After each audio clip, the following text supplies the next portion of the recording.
সব সময় ছেঁচেই করি, আজকেও তাই। অল্প করে আদা রসুনের পেস্ট দিয়ে দিলাম, কয়েকটা কাঁচামরিচ দিয়ে দিচ্ছি,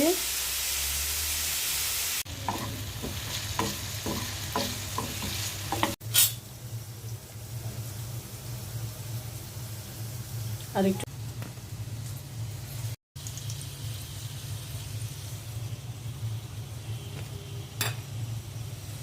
আসসালামু আলাইকুম। সবাই কেমন আছেন? আলহামদুলিল্লাহ আমি ভালো আছি। আজকে আমি রান্না করব চিংড়ি মাছ করলা দিয়ে, আর আলু বেগুন পটল ভাজি করব, চিংড়ি মাছের ভর্তা করব। রান্নার জন্য আমি সব উপকরণগুলো রেডি করে নিয়েছি।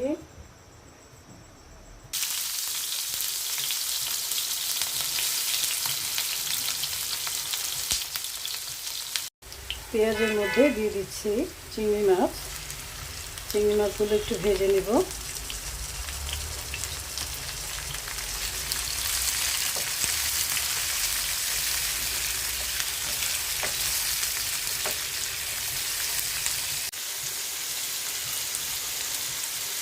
অল্প করে আদা রসুনের পেস্ট দিয়ে দিলাম, একটু হলুদ ফাঁকি,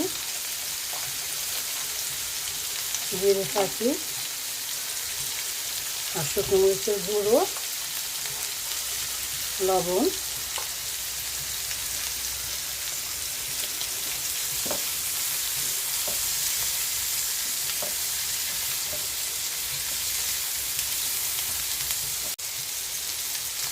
দিয়ে দিচ্ছি করলাগুলো,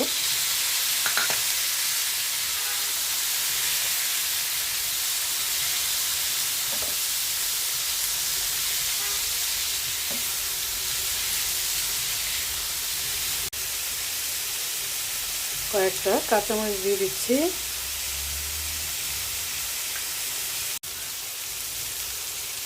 অল্প করে একটু পানি দিয়ে ঢেকে দিব।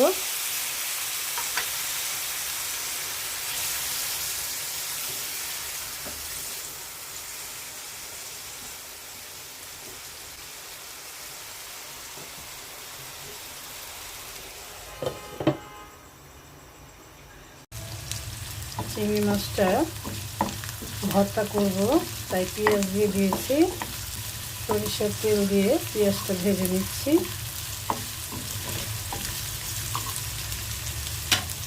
পেঁয়াজের মধ্যে দিয়ে দিচ্ছি রসুন কুচি আর কাঁচামরিচ কুচি,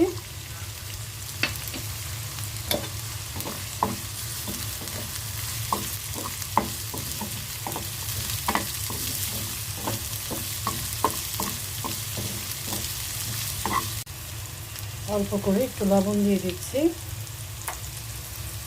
আর দিয়ে দিচ্ছি চিংড়ি মাছ।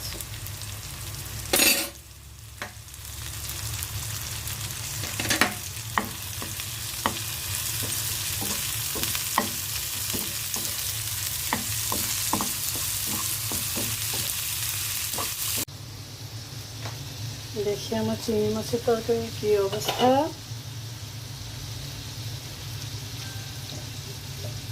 হয়ে গেছে, এখন আমি নামিয়ে নিচ্ছি।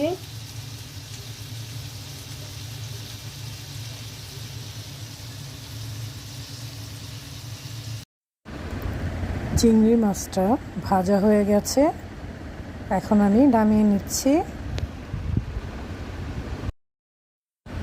ঠান্ডা হয়ে গেলে আমি ভর্তা করে নেব।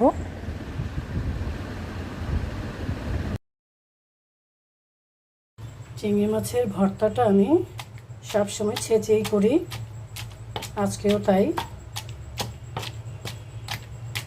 এভাবে ভর্তাটা করলে খেতে খুবই টেস্ট হয়।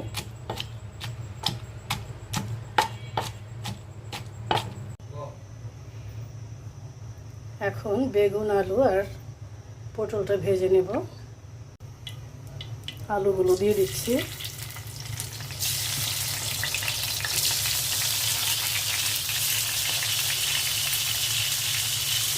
বেগুন,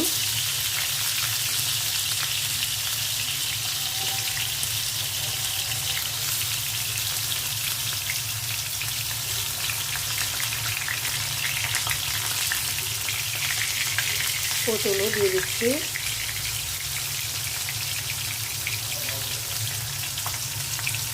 ভর্তাটা ছেঁচা হয়ে গেছে, এখন আমি সরষের তেল দিয়ে দিচ্ছি। সরিষার তেল দিয়ে মেখে নিচ্ছি।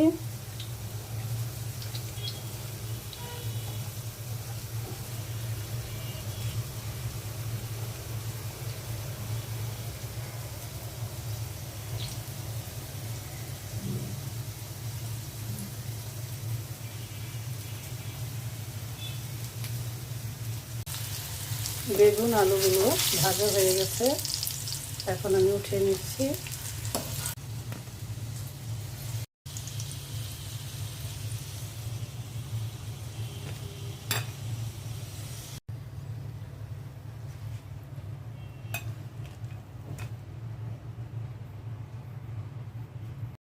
এই তো হয়ে গেছে আমার দুপুরের রান্না। করলা দিয়ে চিংড়ি মাছ রান্না করেছি, চিংড়ি মাছের ভর্তা করেছি, আলু পটল আর বেগুন ভেজেছি। সবাই ভালো থাকবেন, সুস্থ থাকবেন। আল্লাহ হাফেজ।